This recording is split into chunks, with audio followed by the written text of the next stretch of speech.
Markets में क्या हो रहा है, ग्लोबल मार्केट्स में हो रहा है, उसको कहते हैं एक शब्द में थोड़ा कंफ्यूजन।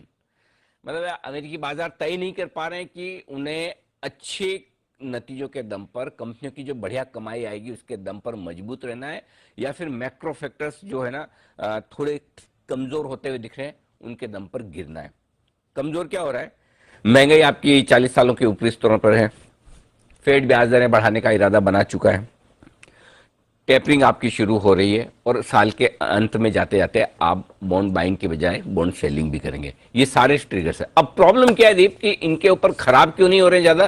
क्योंकि सब पता है, नहीं पता वैसा कुछ नहीं है। अच्छा, तो फिर ऐसे में अगर खराब नहीं होना तो तेजी क्यों नहीं हो रही? तेजी इसलिए नहीं हो रही कि जिस वजह से तेजी होनी चाहिए वो भी पता है कि नतीजे अच्छे रहेंगे। सो अभी अमेरिकी बाजारों को मन बनाना है कि यहां से तेजी से ऊपर बढ़ना है या गिरना है, और उसके लिए कुछ ऐसी चीज चाहिए जो हम बाजार को पता नहीं। तो अननोन ट्रिगर क्या होगा? वो अननोन ट्रिगर है ही इसीलिए कि हमें नहीं पता, इसलिए अननोन है। पता होता तो नोन ही हो जाता। तो मेरे ख्याल से अगर आप देखिए, कल के अमेरिकी बाजार डे लो पर बंद हुए, परसों के बाजार डे हाई पर बंद हुए। एक दिन दिन की ऊंचाइयों पर आप बंद हो, एक दिन दिन के निचले स्तरों पर बंद हो, तो उसी से आपको समझ में आ जाता है कि आपको मतलब स्टेबल माइंड नहीं है हफ्ते भर के लिहाज से भी या 2-4 दिनों के लिहाज से भी कि हमें करना क्या है। तो ठीक है, इसका मतलब हमें क्या करना है? हमें एक ही चीज करनी है, अमेरिकी बाजारों को प्रेडिक्ट करने की कोशिश नहीं करनी है। यही काम हम कर सकते हैं, क्योंकि जब तक अमेरिका अपना ट्रेंड डिसाइड ना करे इन लेवल पर आने के बाद कि यहां से नेक्स्ट लेग तेजी का बनेगा या कमजोरी का बनेगा, तब तक वेट एंड वॉच वाले मूड में रहे।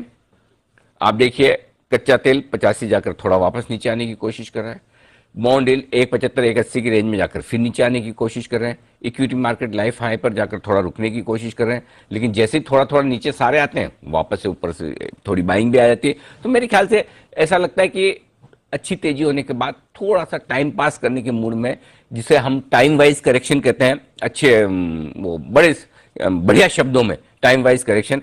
बाकी आमतौर पर बोलचाल की भाषा में बोले तो इसको टाइम पास कहते हैं। तो अमेरिकी बाजार थोड़ा टाइम पास करने की कोशिश कर रहे हैं, मन नहीं बना पा रहे हैं। और जब तक अमेरिकी बाजार मन ना बना पाए तब तक आराम से वेट एंड वॉच करिए, अपने मार्केट पर अपने ट्रिगर्स पे फोकस करिए, छोड़ दीजिए, देखते रहे। हाँ, कोई अनएक्सपेक्टेड चीज आए तो उस पर रिएक्शन आएगा, उसकी तैयारी हमारी रहनी चाहिए। और उसकी तैयारी के तौर पर हमें क्या करना है? ओवरनाइट पोजीशन थोड़ी सी कम रखनी है।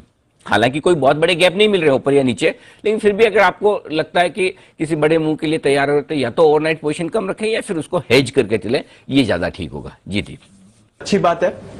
और त्योहार के दिन एक अच्छा संकेत जो हमारे बाजारों के लिए कि सर अब 2 दिन बैक टू बैक 18,200 के ऊपर की आपको क्लोजिंग आती हुई दिखी है। ये कितना इंपॉर्टेंट है, क्योंकि ये जो हमारा नया हाई है, अब यहां से 400 पॉइंट से कम दूर है, लगभग 350 पॉइंट्स के आसपास की दूरी से है यहां पर नया हाई। तो ये कितना इंपॉर्टेंट है, और क्या एक पुश अब बाजार कर सकते हैं कि बजट से पहले नया हाई आ जाए? 18,200 के ऊपर की क्लोजिंग। दीप, सवाल हमारा तो वहीं पे खत्म हो गया जब 18,000 के ऊपर का ब्रेकआउट मिल गया। करेक्ट, हमें तो वहां से ब्रेकआउट चाहिए था। इनफैक्ट 18,000 भी क्यों, हम 17,850 की बात कर रहे थे। करेक्ट, कि 17,850 के ऊपर बंद होने के बाद हमारा ट्रेंड पॉजिटिव हो जाएगा। 18,000 के ऊपर तो 100% कंफर्मेशन है। सो 18,200 के ऊपर की क्लोजिंग और कॉन्फिडेंस बढ़ाने वाली, इसमें कोई डाउट ही नहीं है। 18,000 के ऊपर की क्लोजिंग बिल्कुल आपको ट्रेंड को मजबूत रखेगी। सो बेसिकली अब यहां से क्या नया लाइफ हाई बना सकते हैं? है कितना दूर? 450 पॉइंट। कौन सी बड़ी बात है, बिल्कुल बना सकते हैं। और देखिए, हर एक पॉइंट की एक अहमियत होती है आंकड़ों के लिहाज से, लेकिन क्या आप लाइफ टाइम हाई के नजदीक नहीं है? अगर लाइफ टाइम हाई से आप 2-2.5% दूर हैं तो it is as good as lifetime high. Correct, number छूने के हिसाब से आप किसी दिन छू लेंगे, कोई बड़ी बात नहीं है। पॉइंट यह है कि आपको कैसे अप्रोच करना है। हमारी अप्रोच सिंपल है जी, जब तक निफ्टी 18,000 के नीचे बंद नहीं होता है तब तक तो कमजोरी सोचना ही नहीं है। 200-250 पॉइंट, 100, 125, 150 पॉइंट के करेक्शन छोटे मोटे हमेशा आते रहेंगे। वो उसको आप प्रेडिक्ट कर भी नहीं सकते कि रात को अमेरिका क्या हो जाएगा, सुबह डाउ फ्यूचर क्या हो जाएंगे। वो उस लेवल तक का प्रेडिक्शन करने की जरूरत भी नहीं है, और कोशिश भी नहीं करनी चाहिए कि उसमें आप एक्यूरेट हो। तो हमें सिंपल एक चीज समझ में आती है, और वो जिस दिन 18,000 के नीचे बंद होगा निफ्टी, उस दिन हम पहली बार सावधान होंगे कि भाई अब लॉन्ग और नहीं बनाना है, रुकना है। और जब 17,800 के नीचे बंद होगा तो हम अपनी तेजी की पोजीशन को कम करेंगे, तब तक नहीं। तो मेरे लिए जब तक 18,000 के ऊपर बंद हो रहा है तब तक 200-250 पॉइंट कम ऊपर नीचे हो जाए कोई फर्क नहीं पड़ता। जब तक 17,800 के ऊपर बंद हो रहा है तब तक पोजिशनली मेरा तेजी का ट्रेंड बरकरार है। 17,800 के नीचे बंद होने पर हम सोचेंगे कि ट्रेंड को पॉजिटिव से न्यूट्रल करने की जरूरत है या नहीं, तब तक कोई टेंशन नहीं। तो देखिए, तेजी के मार्केट को, स्पेशली बुल रन को ट्रेड करने का एकमात्र तरीका जो मैंने 25-30 साल में सीखा वो यही है कि आपको ये पता होना चाहिए कि आपका स्टॉप लॉस कहाँ है, और दूसरा आपको ये पता होना चाहिए कि किस लेवल के नीचे ट्रेंड में बदलाव होगा। अगर आपने ये दो चीज समझ में आ गई तो फिर आप आराम से अपसाइड खा सकते हैं। नहीं तो देखिए, 16,400 से मार्केट रिवर्स हुआ तो 16,800 में भी ऐसा लगता है बहुत हो गया, 17,000 में भी लगता है बहुत हो गया, 17,500 में लगा अरे इतना बढ़ गया।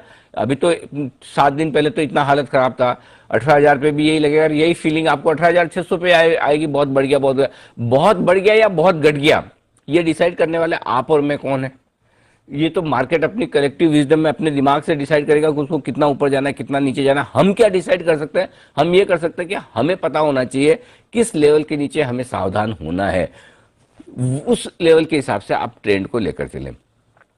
तो जब तक 18,000 के नीचे बंद ना हो तब तक बिल्कुल डरने की जरूरत नहीं है। आप 100% तेजी के मार्केट में, जिस दिन 17,800 के नीचे बंद हो उस दिन आपको हल्की फुल्की तेजी की पोजीशन कम करनी है, जो ट्रेडिंग के लिहाज से। अब अगर आपको लगता है कि नहीं भाई मैं तो ये 17,800 यानी कि 400 पॉइंट की भी मेरी तो हिम्मत नहीं है, तो फिर आप गलत प्रोफेशन में।